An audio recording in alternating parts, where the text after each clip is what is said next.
This one is entitled the CESA Practice Notes webinar in the Clients and Appointments category. I will be your moderator for this webinar, so kindly allow me to introduce myself. My name is Wally Main, and I'm a civil engineer occupying the position of Contractual Affairs Manager at CESA. So this webinar will be followed by 4 CESA webinars in the coming months that will each deal with one of the remaining categories into which the practice notes have been divided, as well as dealing with some of the practice notes in depth. You're kindly requested to alert or share with your colleagues the news of the forthcoming webinars. Thank you. I would also like to inform you that the webinar is being recorded and that the presentations will be available on the CESA website after the webinar, and the link will be forwarded to delegates. To unpack today's topics, we are fortunate to have two distinguished panelists joining us. The first panelist will be Dave Clark, who is a professional engineer and an active member of the CESA Supply Chain Management Committee.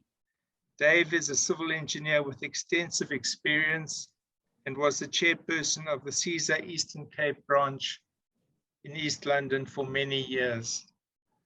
The second panelist will be Craig Clark, who is a professional engineer and also an active member of the CESA Supply Chain Management Committee. Craig is a mechanical engineer with over 40 years of experience, and he is a CESA past president. I would like to thank the panelists greatly for joining us today. They will each deliver their presentations, whereafter there'll be a question and answer session, and then the proceedings will end with some closing remarks. I'd like to just remind the panelists that they've each been allocated 30 minutes for their presentations. The first panelist to address us this afternoon is Dave Clark, who will speak on the topic, Your Clients, Are You Their Trusted Advisor and Partner?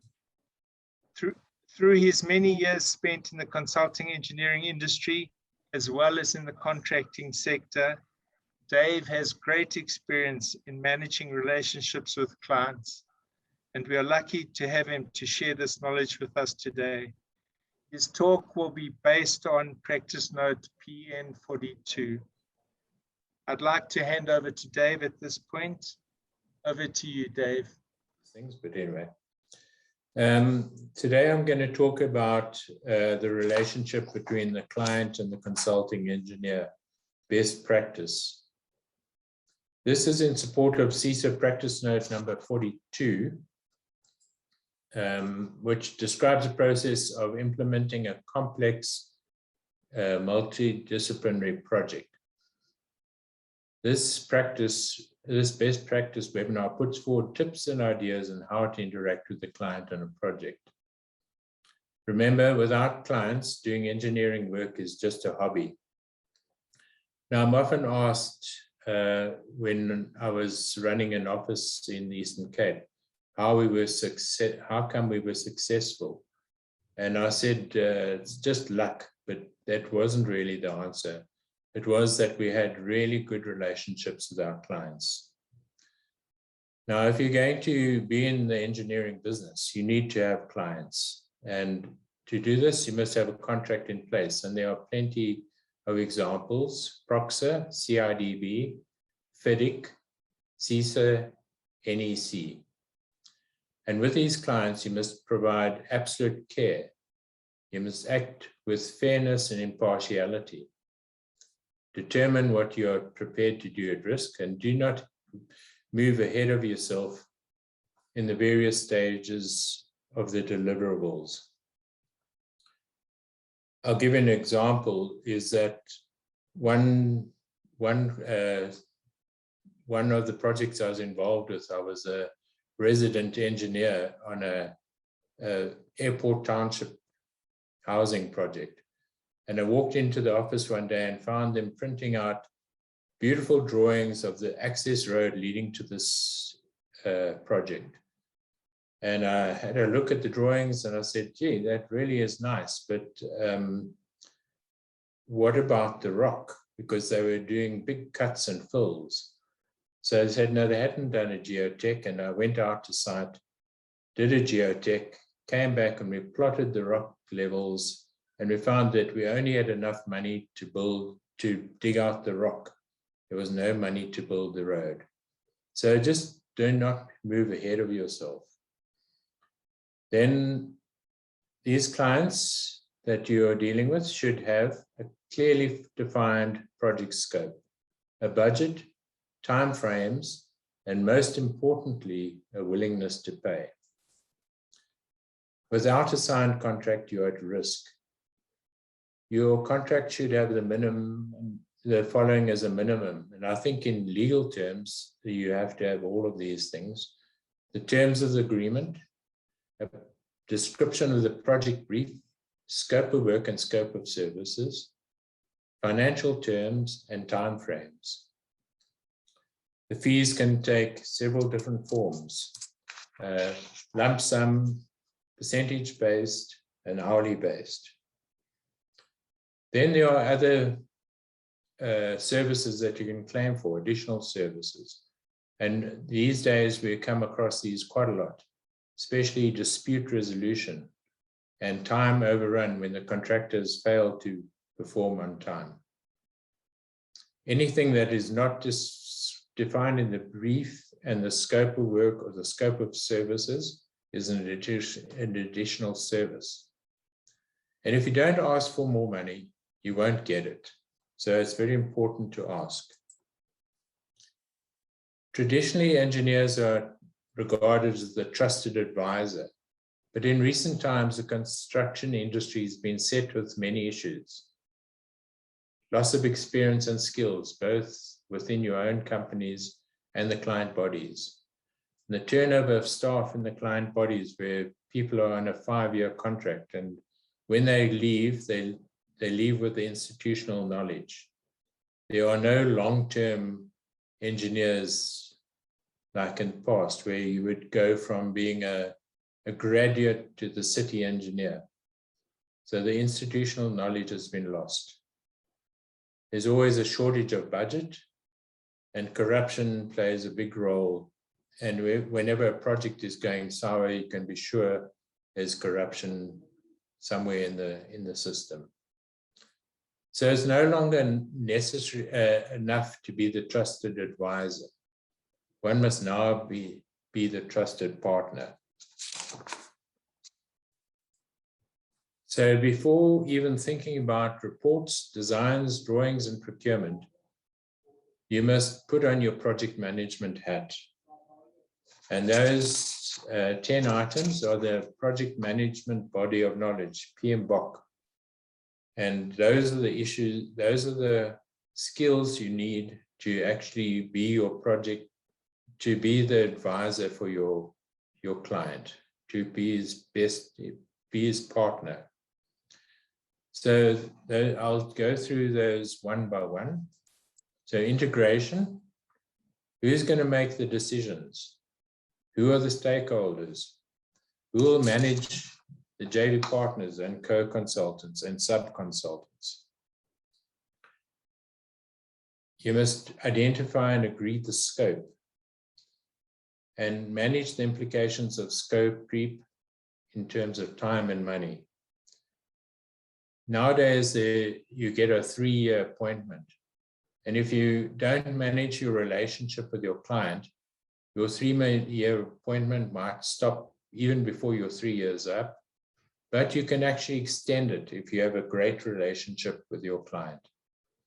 There are always ways and means to increase your scope. I have had projects which went from 2008 to 2021 that ended up at an 84 million rand fee, starting from a very small base because the client was extremely happy with the service. Then time, be honest, be realistic, and don't plan to fail. Too often we would say we'll do 3 months for the prelim design, 3 months for the design, and we don't allow for anything that will fall between the cracks, the slow decision making, and so on. And in the end, you're not meeting your time frames. As far as cost, plan your cash flow. Invoice early and then monthly. You do need to do this to test that the system is working. Qualify your cost estimates. You don't know the market forces. The contractors may be wanting to keep his plant busy, might be wanting to keep his staff. So you don't really know what's in his mind when he's tendering. So your cost estimate at the best is just a guess. And the contractor is always, the lowest tenderer is usually made a mistake. So you can't really know what your cost estimate is. You really don't know how good your cost estimate is. Update your budgets regularly. I can give an example of engineers thinking their cost estimates were really good. I arrived at a contract which I hadn't actually joined the company yet, and they asked me, "What are we going to do? This late tender is exactly on the budget." So I said, "Just throw it in the bin." They said, "But it's exactly on the budget." I said, "I don't care, because engineers' estimates are just a guess." Then quality. Define upfront what will be fit for purpose. Actively try and manage the procurement process. There are several places you can do this. In functionality in the tender document, you can visit completed projects. Thoroughly review all deliverables. All too often we use copy and paste, and this brings in many errors. So make sure you've reviewed your documents properly. Human resources. Ensure that you have an engaged project manager. Get the right people on your team so as to meet the deliverables. Mentor and monitor the junior staff. Nowadays, the junior staff are fairly inexperienced. They're thrust in to positions which they're not really experienced, and you really have to keep an eye on them and help them progress. Communication. Write letters and do not rely entirely on emails, messages, WhatsApp, and Zoom. In fact, face-to-face is the best. In the past, I would load up my car with my team of engineers and drive 4 hours to see a client. And with that, he would see that we've got the strength to support his job. And at the same time, the engineers saw on site what had to be done, rather than trying to design remotely. Pick up the phone. It solves many communication problems. I've had an instance where the surveyors and the engineers were talking past each other. I phoned them, got them into the room together, and within half an hour, they'd resolved all the issues. Take accurate and timeous minutes. It is an advantage to be the secretariat, and it's worthwhile making that offer. In terms of risk, identify, manage, and mitigate risks, and decide what you'll accept. And ensure that a particular risk rests with those who are in the best position to manage it. Remember, mistakes never cancel each other out. They always double up. In procurement, make sure you've got a signed contract with your client. Make sure you've got contracts with your JV partners, co- and sub-consultants. Steer the procurement of contractors to ensure those who are appointed are capable of completing the works. Look carefully at the logistics of obtaining the materials you specify. I've had occasions where things have been specified in a copy and paste manner, and they have long been out of manufactured. They have long since stopped being manufactured. Just make sure that what you're specifying is what your client wants. Stakeholder management. manage your client and the community who are benefiting. Be aware and ready for the interference of entrepreneurs, construction mafia, and business fora. This is a big problem these days. Then push strongly to do the following upfront. Geotechnical investigations. This is one of the areas where clients cut and it leaves huge problems further down the line. Way leaves and servitudes can be time consuming. Get them done early. Land surveying. Make sure you've surveyed. Environmental authorizations should be in place. Be aware of the following. Clients who are after your professional indemnity. Ensure that you get instructions from only those who are delegated the authority. Poor designs and documentations will lead to disputes, and a claim against your PI might occur. I've had several cases of adjudication, so keep careful and detailed records, as these may be required in these adjudication disputes. So all in all, a happy client is the key for return business. So I think if there are any questions, we'll have them at the end of the webinar. Thanks.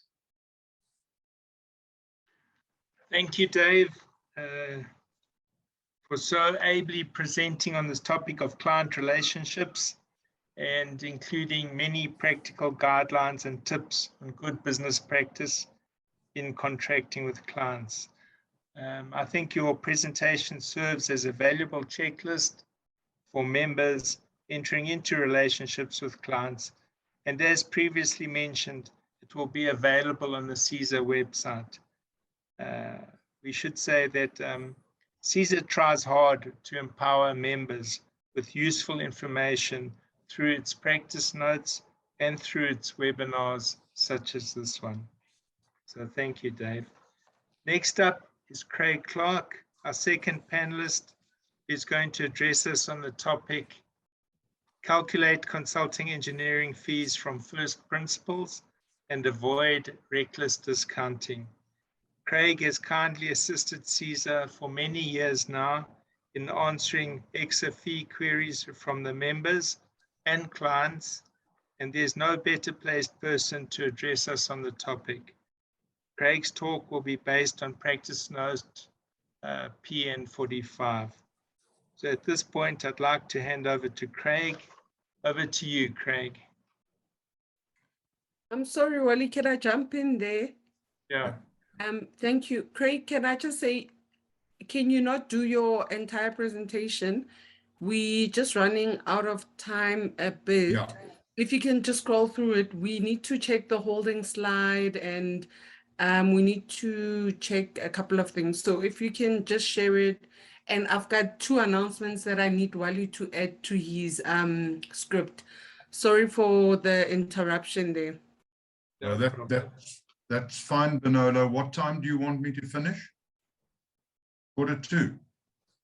Yes, 1:45 would be great. Thanks. So yeah, just 10 minutes. That's absolutely fine. I'll do that. All right. Dave, you need to stop sharing.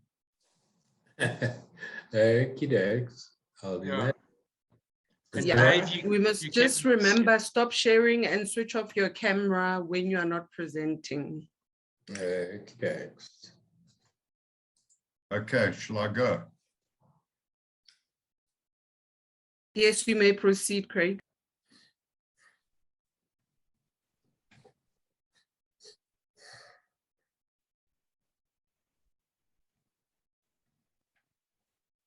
Right. Well, I'll say my welcomes and everything. And I'm talking as Wally introduced me on practice note PN 45, which is the guideline to applying it's an applications guide to the EXA guideline.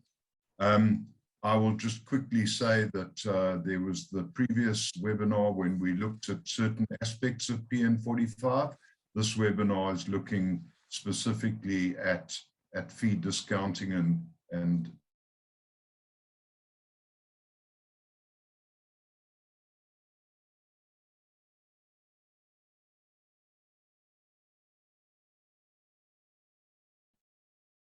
the federal government have banned the practice of appointing professional service providers purely on the grounds of price. I know that some years ago I was told that. I presume that's still right, and I can say that.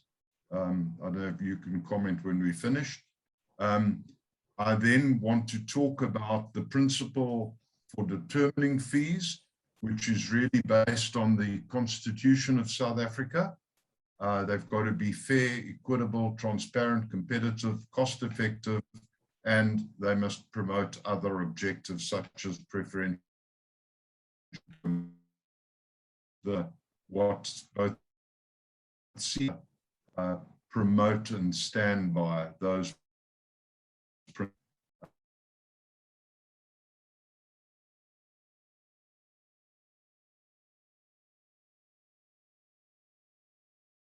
principles.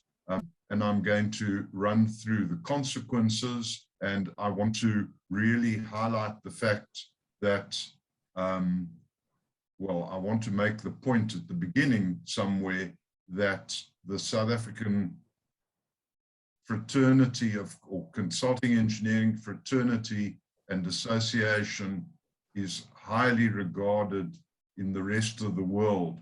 But with the way things are heading, that's going to change, and our industry is going to collapse. So I just want to make the point that we are one of the best in the world, which I believe we are. And without us, there's going to be a complete collapse of infrastructure development in South Africa. I want to talk about this pretty picture, which is something that probably everyone knows, but it just highlights the point that if you try and save a little bit of the engineering costs, the professional fees, all you're doing is saving perhaps 0.5% of the total construction cost, and you almost surely are inflating the construction and operation costs for the reasons that I stated in the previous slide. I want to talk about a solution, about selecting on quality and price, providing a proper terms of reference, using the exit tariff of fees as a guideline, and then telling the consulting engineer to calculate his fees properly.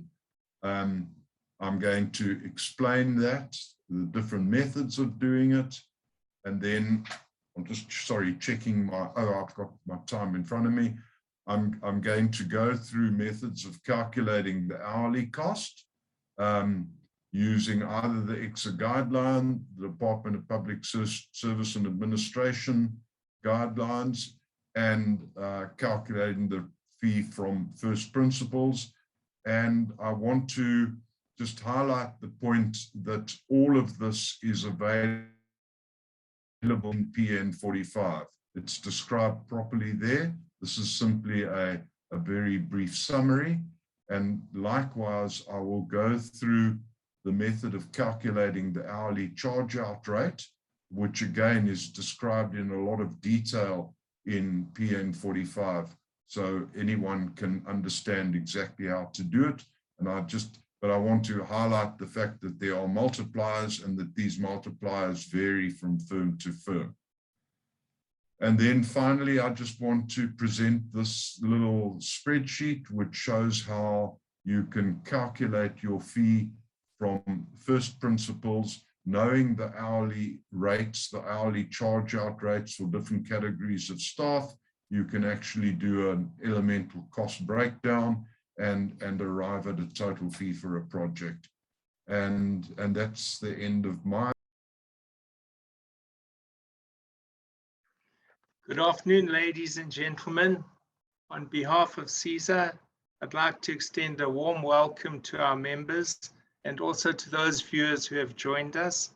Thank you for joining us today for the third of the webinars in our series on the newly revised CESA Practice Notes. This one is entitled the CESA Practice Notes webinar in the Clients and Appointments category.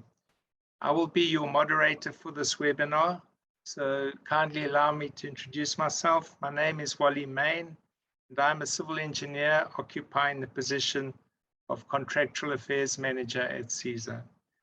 So this webinar will be followed by 4 CESA webinars in the coming months that will each deal with one of the remaining categories into which the practice notes have been divided, as well as dealing with some of the practice notes in depth. You are kindly requested to alert or share with your colleagues the news of the forthcoming webinars. I'd also like to inform you that the webinar is being recorded and that the presentations will be available on the CESA website after the webinar, and the link will be forwarded to delegates. Before we get started, I'd like to outline some of the house rules for our delegates. On the taskbar at the bottom of the screen, you will see the chat and the Q&A icons. Please use the chat for any comments you may have and the Q&A for your questions, which will be addressed as a last item in the 20-minute Q&A session at the end of the webinar. I'd like to encourage you to submit any questions you'd like to ask and to kindly indicate which of the panelists you would like to answer your question. To unpack today's topics, we are fortunate to have 2 distinguished panelists joining us. The first panelist will be Dave Clark, who is a professional engineer and an active member of the CESA Supply Chain Management Committee. Dave is a civil engineer with extensive experience, and he was the chairperson of the CESA Eastern Cape branch in East London for many years. The second panelist will be Craig Clark, who is a professional engineer and also an active member of the CESA Supply Chain Management Committee. Craig is a mechanical engineer with over 40 years of experience, and he is a CESA past president. I would like to thank the panelists greatly for joining us today. They will each deliver their presentations, whereafter there will be a question and answer session, and then the proceedings will end with some closing remarks. I'd like to just remind the panelists that they've been each allocated 30 minutes for their presentations. So moving on, the first panelist to address us this afternoon is Dave Clark, who will speak on the topic, Your Clients, Are You Their Trusted Advisor and Partner? Through his many years spent in the consulting engineering industry, as well as in the contracting sector, Dave has great experience in managing relationships with clients, and we are lucky to have him share this knowledge with us today. His talk will be based on practice note 42, and I'd like to hand over to Dave at this point. So it's over to you, Dave. Thank you. Good afternoon, everyone. This client consulting engineer best practice is in support of CESA practice note number 42, which describes the process of implementing a complex multidisciplinary project. This best practice webinar puts forward tips and ideas of how to interact with your clients on such a project. Remember, without clients, doing engineering work is just a hobby. So the business of engineering demands that we have clients. And these clients, we must have a contract in place, and there are several, PROXA, CIDB, FIDIC, CESA, and NEC. And with these clients, we provide absolute care. We must act with fairness and impartiality. Determine what you are prepared to do at risk, and do not move ahead of yourself in the various stages in terms of the deliverables. For instance, don't start the detailed design before you've got approval of the prelim design. These must have the following: a project with a clearly defined scope, a willingness to pay. I must just share the screen, which I haven't done. So that was the first slide, which I didn't have up. But anyway, I'll repeat, the clients must have the following: a clearly defined scope of work, budget, timeframes, and a willingness to pay. Without a signed contract, you're at risk. And I think engineers love working at risk, but it really doesn't pay. Your contract must include the following as a minimum: a terms of agreement, a description of the project brief and the scope of services, financial terms, and timeframes. The fee can take several forms: lump sum, percentage-based, and hourly-based. And then nowadays, there's lots of additional services that come in, and they are becoming more and more common. Dispute resolution. I've been involved with 3 adjudications in recent times. Time overrun due to contractors' late or poor performance. Now, very, very few contracts are finishing on time. And anything not defined in the project brief, scope of work, and scope of services. So if you don't ask for more money, you won't get it. In all the years that I've been in consulting, I've only once been turned down when I've asked for more money. So don't be shy. Traditionally, engineers like to be regarded as the trusted advisor. But in recent years, the construction industry has been beset with many issues. Loss of experience and skills. That's both within the client body and the consulting industry. Turnover of staff in client bodies. Many of the clients are on a 5-year contract. And so after 5 years they've gone, and with them goes the institutional knowledge. And we don't have the circumstances where someone will join the municipality at the age of 22 and retire at the age of 60 as a city engineer. So that institutional knowledge doesn't exist. Shortage of budget, always an issue.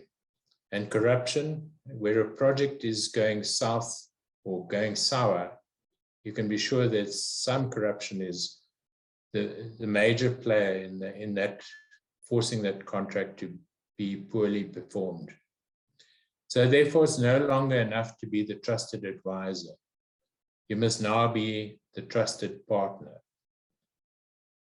And to be the trusted partner, you must, before even thinking about reports, designs, drawings, and procurement documents, the engineer must put on his project management hat.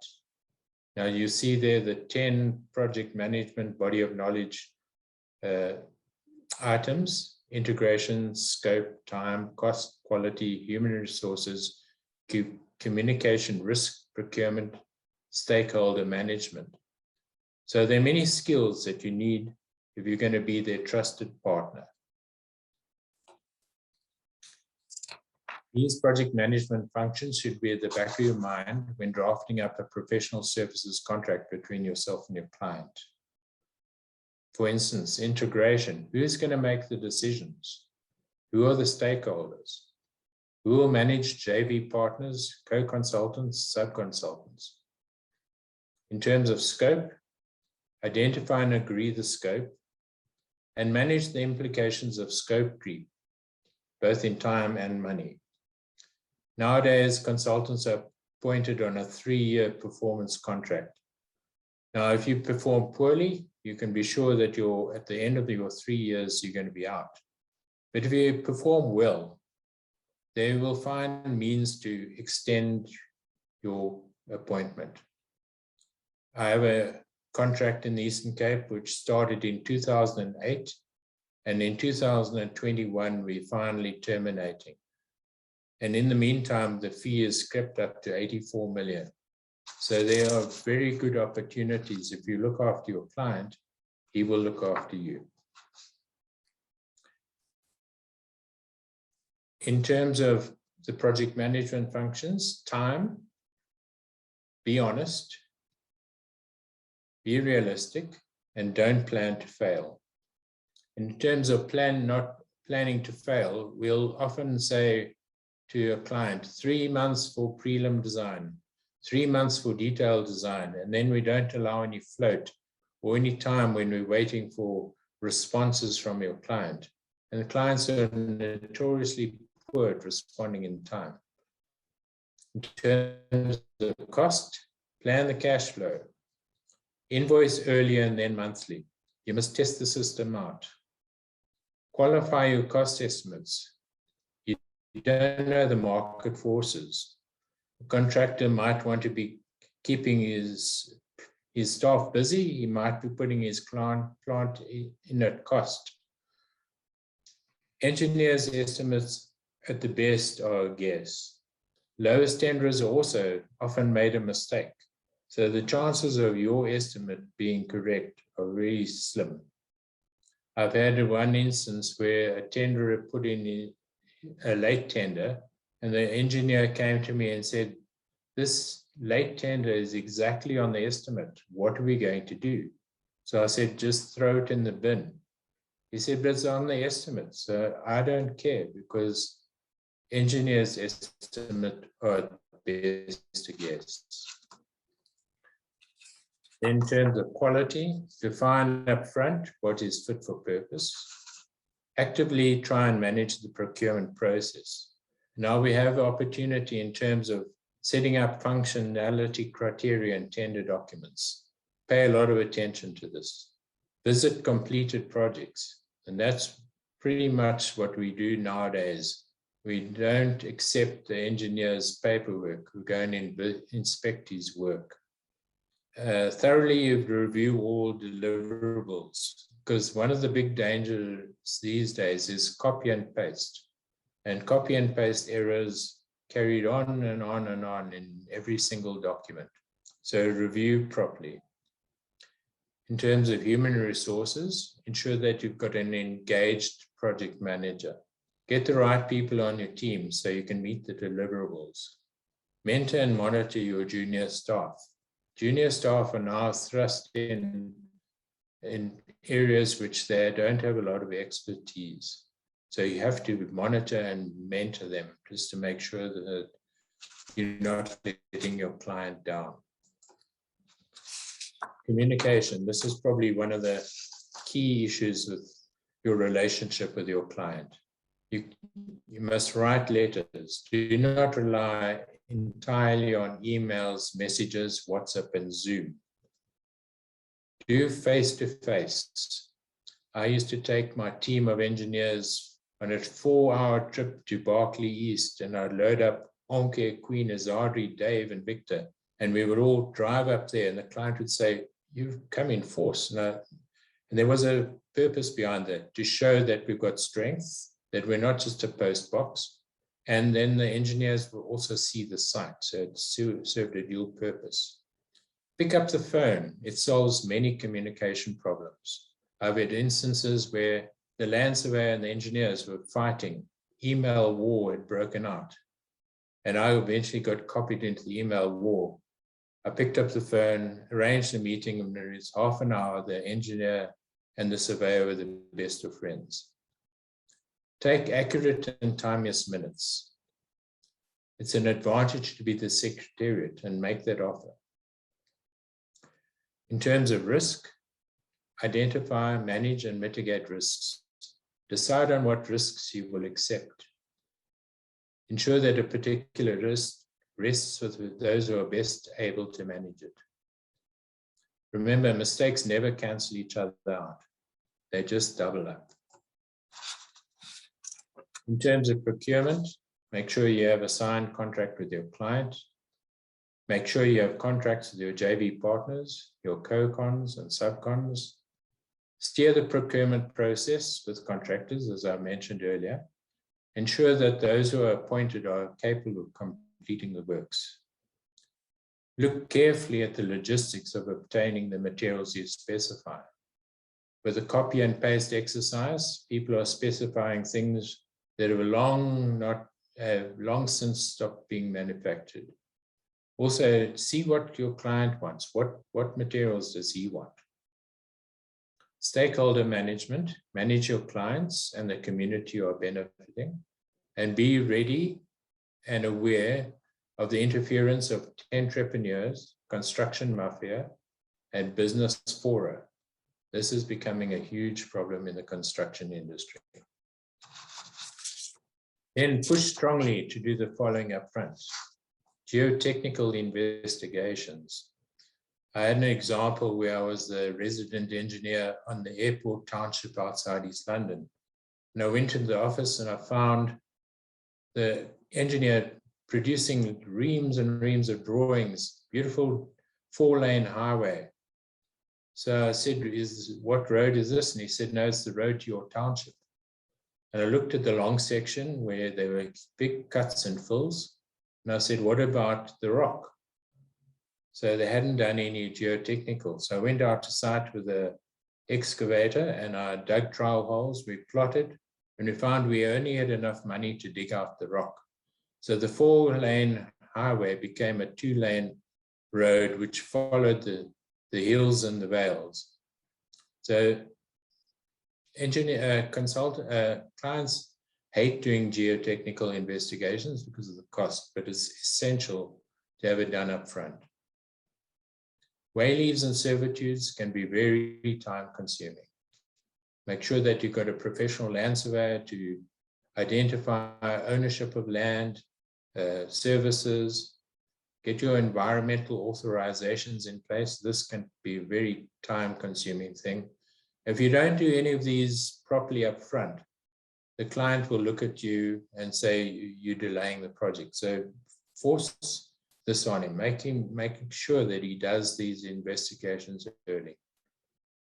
Be aware of the following. Clients who are after your professional indemnity, that's a very real issue. Ensure that you get instructions from only those who have the delegated authority. Poor designs and documentation will lead to disputes and a claim against your PI. Be careful when you amend SANS 1200, for instance, in your specifications, that if you don't cross-reference properly, you can really land yourself in trouble. Be careful. Keep detailed records, as these might be needed for disputes.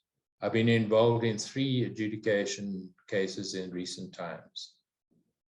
And as I said earlier, a happy client is the key for return business. So make sure you have a happy client and you will sure to be profitable. Thank you. For a very good talk. Thank you very much. And also thank you for sticking to your time allocation. You made good time. I think you've really ably presented on the topic of client relationships, and you've included practical guidelines and tips on good business practice in contracting with clients. Your presentation serves as a valuable checklist for members entering into relationships with clients. And as previously mentioned, it will be available on the CESA website. Just to note that CESA tries hard to empower members with useful information through its practice notes and through webinars such as this one. So moving on, next up is Craig Clark.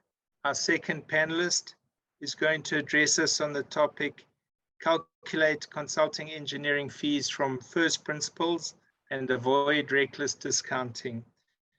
Craig has kindly assisted CESA for many years now in answering EXA fee queries from members and clients, and there's no better placed person to address us on this topic.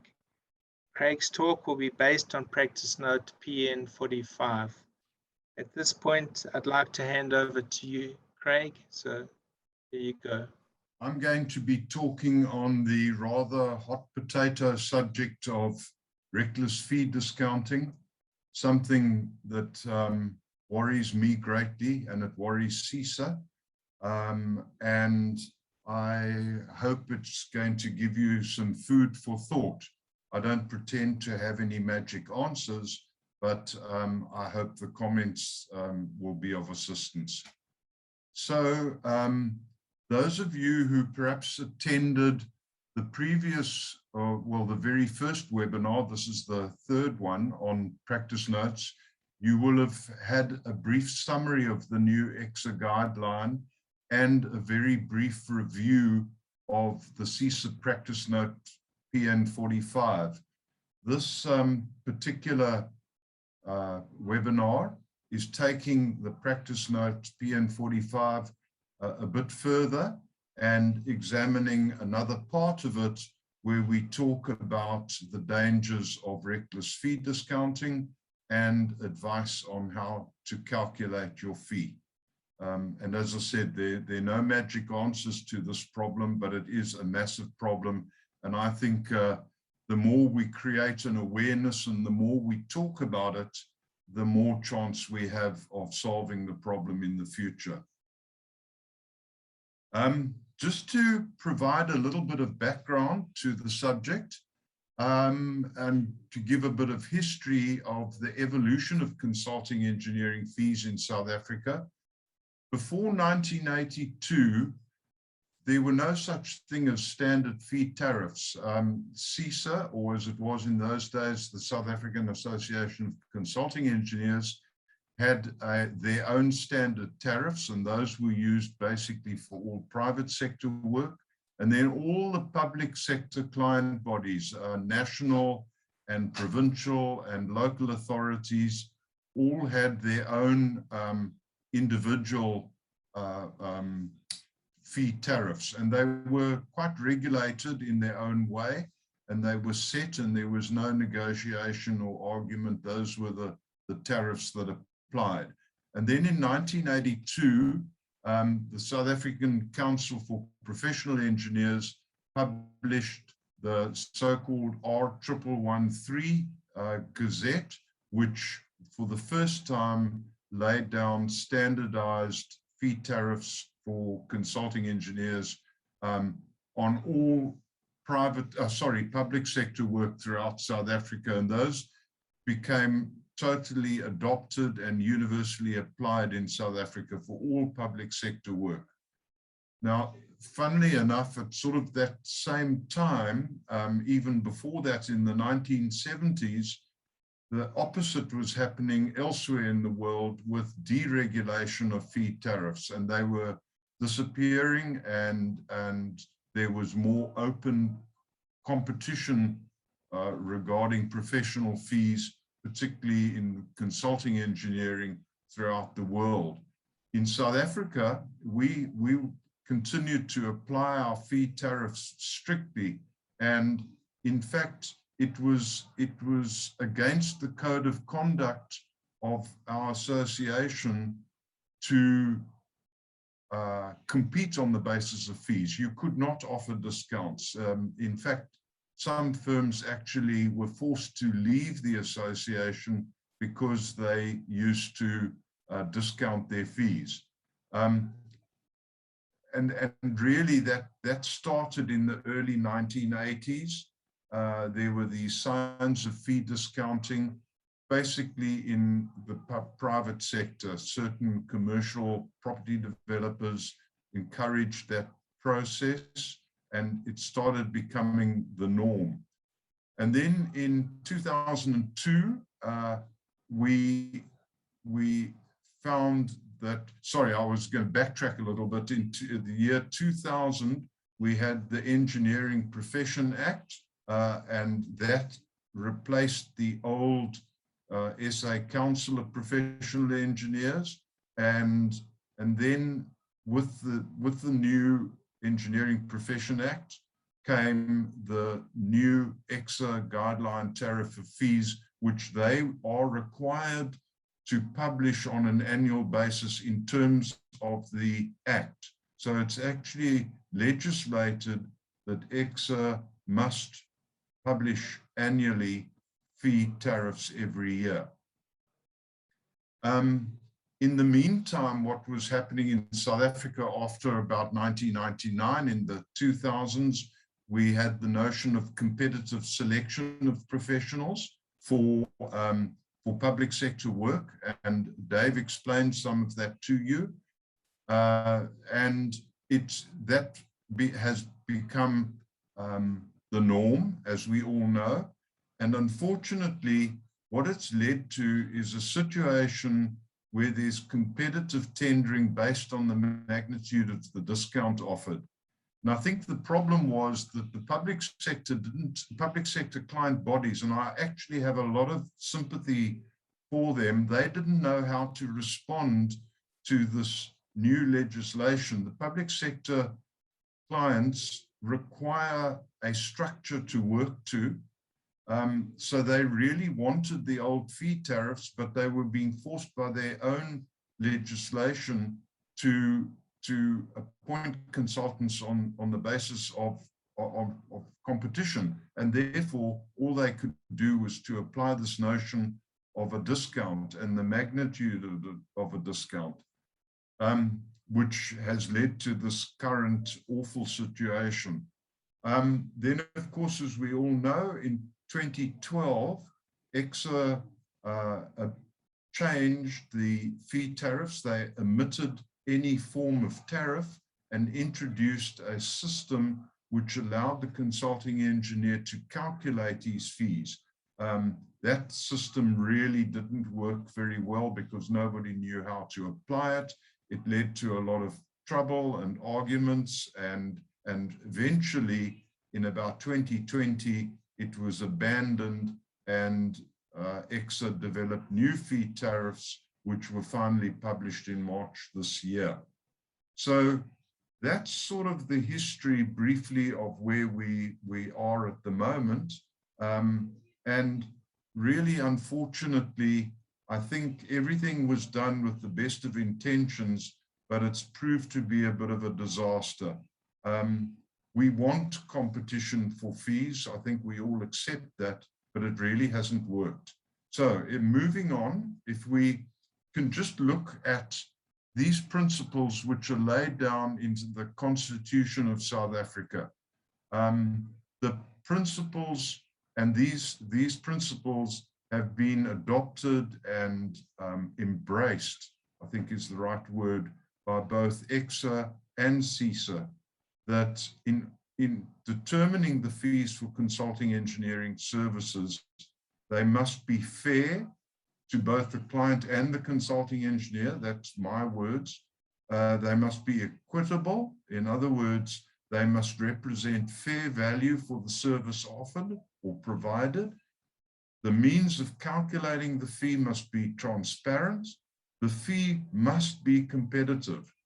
CESA and CESA, I think, both recognize that that is a fundamental principle. There must be scope for competition, and I will even go so far as to say that price must be part of that competition, not just quality. The fee must be cost effective, obviously, and it must also promote other objectives, such as preferential procurement, local preferences, and so on. So there are many other objectives that need to be taken into account in procuring goods and services. We recognize that, we support that fully, but we've ended up with a really bad situation at the moment. And I just want to make a bit of a statement here, the following, and that is that really reckless fee discounting and underpricing of consulting engineers' fees is threatening the future sustainability of the industry in South Africa. I also want to make the point that society relies on consulting engineers for infrastructure development and economic growth. And therefore, the current situation is really a threat to the country with disastrous consequences for everyone. This is a national issue. It's without consulting engineers, the country will fall apart. That I can promise you. If I can also just add that, having been fortunate enough to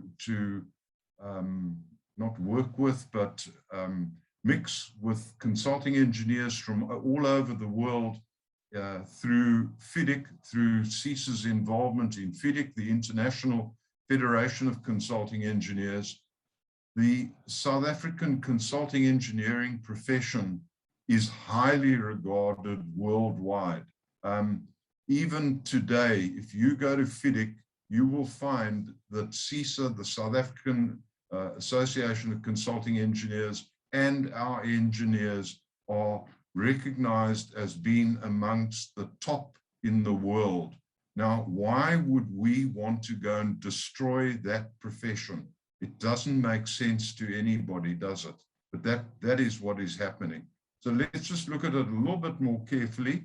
The problem is that the reduced percentage fees and fee discounts are typically determined in an arbitrary basis with no thought given to the actual cost of providing the services. Now, that statement I'm aiming mainly at ourselves, us as consulting engineers. We are calculating our fees, we're offering percentage fees, and we're offering fee discounts without any thought to the effect on the real cost of providing those services. The consequences, and this list, I'm sure one can add many more, but some of the things that I thought of in a few minutes were that consulting engineers firms are operating at a loss.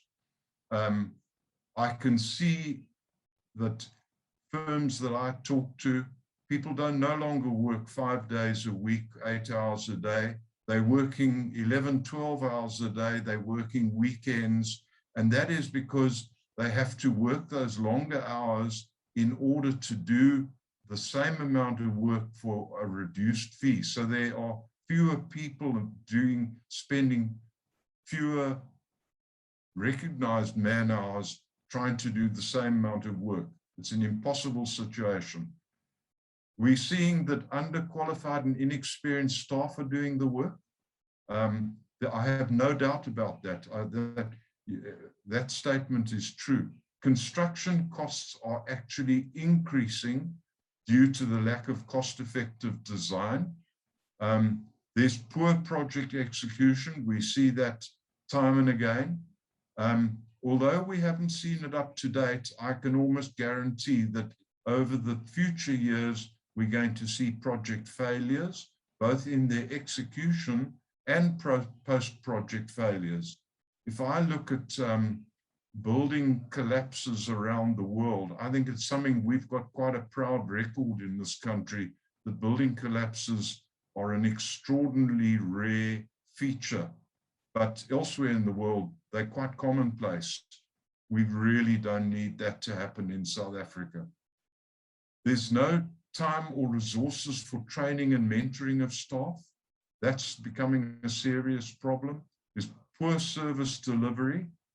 We're going to see more and more unhappy clients. We're already seeing skilled engineers leaving the industry.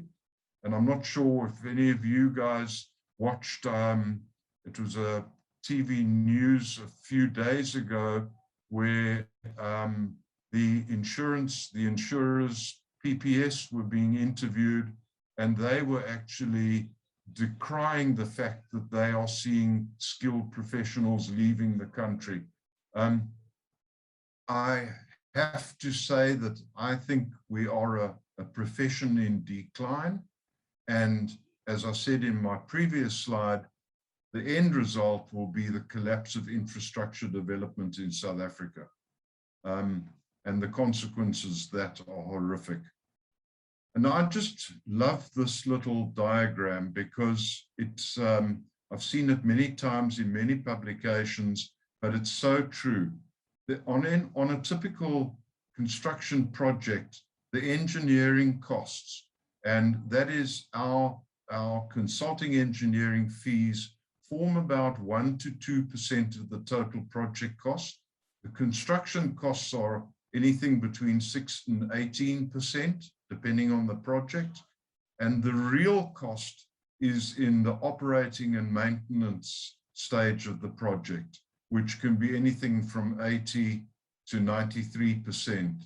So all I can say is to the Competition Commission, to National Treasury, to all our clients, and to all the consulting engineers, you really are very foolish to try and squeeze this little 1 or 2% here a little bit, and all you're going to end up with is inflating the construction costs and certainly the operating and maintenance costs. So you're not saving money, you're actually wasting money. Moving on, I'm an optimist. So once I've painted a bad picture, I like to try and find a solution. So the solution, and Dave just now certainly alluded to a lot of these items. From the client's perspective, please select your consulting engineer on the basis of both quality and price. Don't just look for the cheapest consulting engineer. When you look for your consulting engineer, provide a proper terms of reference, which must include a detailed scope of work, the project budget, and a program to enable the consulting engineer to price the work properly, okay? And if you as a client don't have the skill and resources to prepare a proper terms of reference, then I would strongly recommend that you appoint a consulting engineer just to do that part of the work for you at minuscule cost to prepare your terms of reference, and then you can go out and look for competitive prices and competitive offers for consulting engineering. If you are procuring a consulting engineer, I would strongly recommend that use the exit tariff of fees. It's easy to apply, use it as a guideline, and then when you procure your consultant, make sure that the fee you pay is within a reasonable range of the norm, say plus minus 10%. Don't go and take a consulting engineer who offers you a fee that is 50 or even I've heard of 75% less than the EXA guideline fees. You're just asking for trouble. And then from the consulting engineer's point of view, I would say do not guess. Calculate and agree fees which are competitive and sustainable. Calculate fees, don't just guess. Okay. I must watch my time here. Moving on, the correct process for calculating fees for consulting engineering services. Your fee could be time-based, it could be percentage-based, or a lump sum, or any other agreed method. There's nothing prescribed, and I just want to make that point. The latest EXA guideline published in March this year has a very clear statement in the front of the guideline, which says it's not intended to be prescriptive. It's to provide a guideline to clients and consulting engineers. So use it as such. And that doesn't mean to say use it as something to discount from. Use it as a guideline. It gives you the correct fee for most projects, for a typical project. So use the latest Gazette, which is 44333 of March 2021 as your benchmark.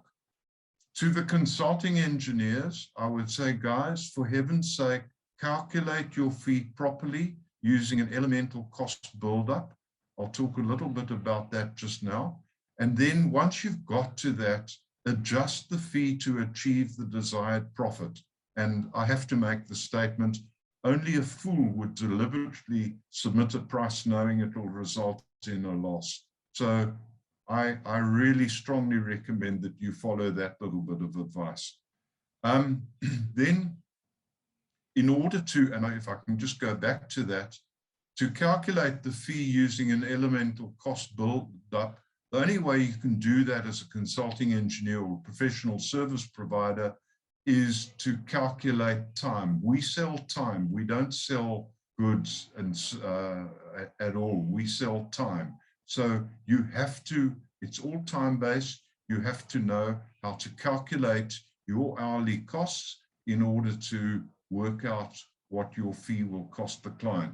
So how do you calculate an hourly cost? Well, the easiest way is to go to the EXA guideline, clause 4.4. And by the way, this particular slide, there's an awful lot of detail on this in PN 45. There isn't time now. It would take me almost the whole day to go through that properly, but do go and read up on PN 45. It explains exactly everything that is here. So the first way is to calculate the hourly rate from the EXA guideline, and that is the old 16.5 cents per 100 Rand of annual salary cost, which you're all familiar with. Or if you can't do that, I would strongly recommend following the Department of Public Service and Administration guidelines, and they have a guideline on consultant fees, which was published in 2003. It's still applicable. There's the link to the document.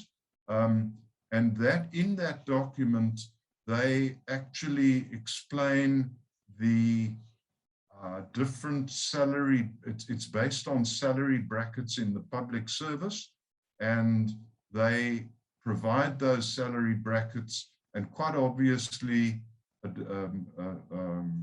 guideline that was produced in 2003, the salary brackets are totally out of date. But what DPSA do is annually they publish updated salary brackets. So following this guideline and following the instructions and explanation in PN 45, you can really calculate an accurate hourly rate if you wish to. But even that is not the proper way to do it. The proper way to calculate your hourly rate is from first principles. And if we move to the next slide, here again, this is described in a lot more detail and properly in PN 45, but here it is very simply.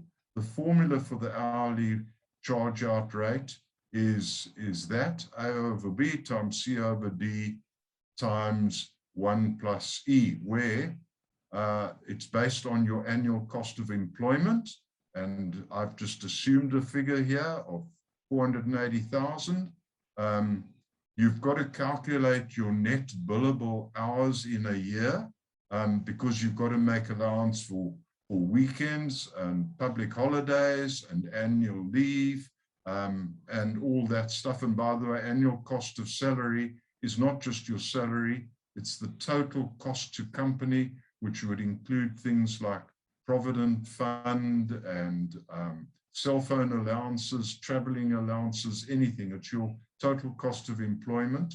And then most importantly, you need to calculate and know your overhead factor, which a lot of, and different firms have different ways of calculating this. So just be aware that my formula and my so-called multipliers, overhead factors, your firm may very well do that slightly differently, but the principle is still the same. You have these multipliers. First of all is the overhead factor, which takes into account all the other costs of running a company, such as rent and electricity and admin staff and all insurance and all those other things.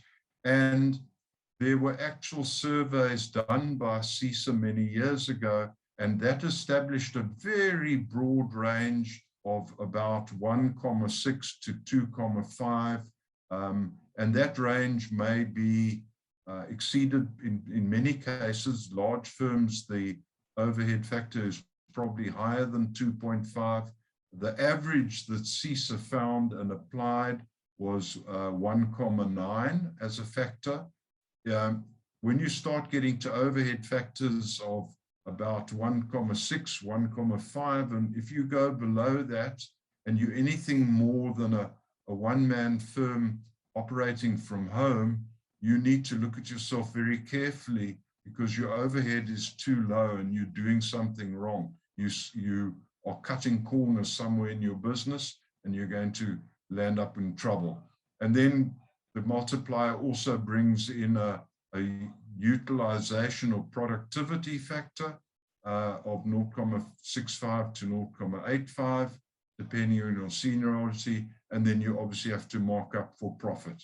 So all of that, if you apply those figures that I've used here, and you apply it to the formula, your staff member earning 480,000 Rand a year total package, his charge out rate would cost you 792 Rand an hour. fairly straightforward, but it's amazing how many people fail to understand this, and they simply rely on the CESA guideline to calculate their hourly rates.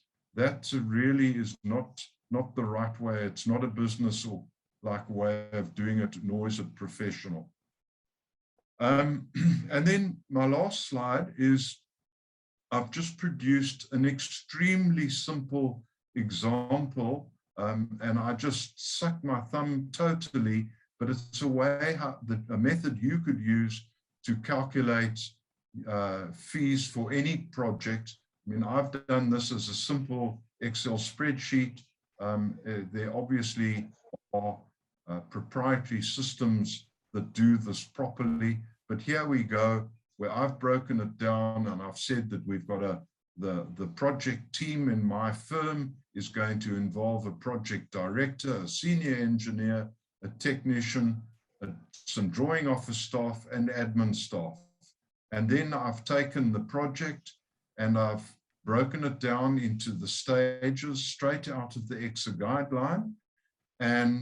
And for each stage, you can then allocate time for each of those categories of staff. So, for example, let's say we're talking about drawing up the client consultant agreement.